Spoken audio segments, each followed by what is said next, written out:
Okay, let's sum up what we've been talking about today. The use of competences and outcomes-based learning in higher education is not uncontested.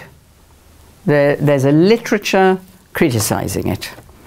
But on balance, the development of learning outcomes clarifies for students and their teachers what the students are supposed to be developing and learning.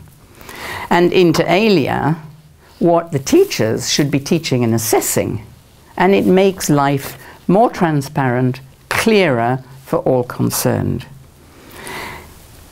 And it makes life clearer for employers, because students are then able, when they go for interview for a job, they can talk about their achievements, not just in terms of having a degree in a knowledge area, but they can talk about the competences and skills they have developed during their university degree program.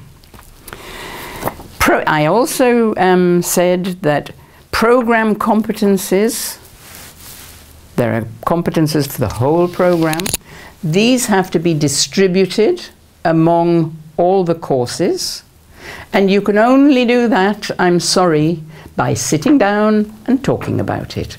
All the tutors who teach on the program. You cannot do it on your own. Competences have to be organized into sequences, so that if it's something very new, you start with a very low level of complexity, and then you develop it until it's developed to the standard that is appropriate for the level of the degree. I mean, avoid the word mastery, because I hate it. There's no quarrel at all between knowledge development and competence development.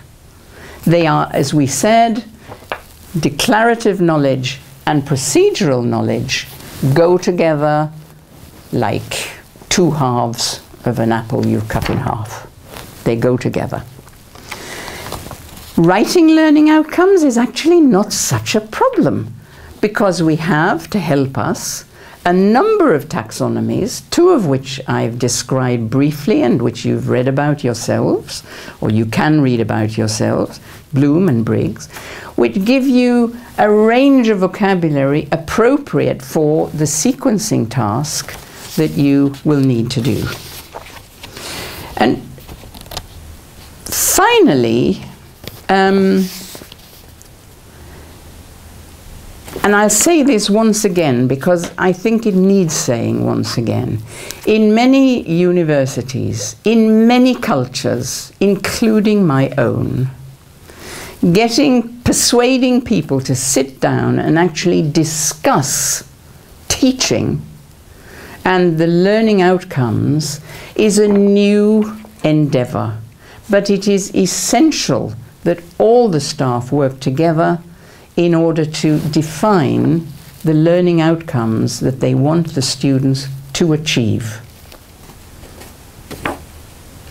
There's a final task, a rather difficult one, I'm glad to say, in which you have to criticize someone's definitions and instructions for writing learning outcomes. Now, I hope that after this short lecture, you will be able to tear it to ribbons and tell him how to do it properly.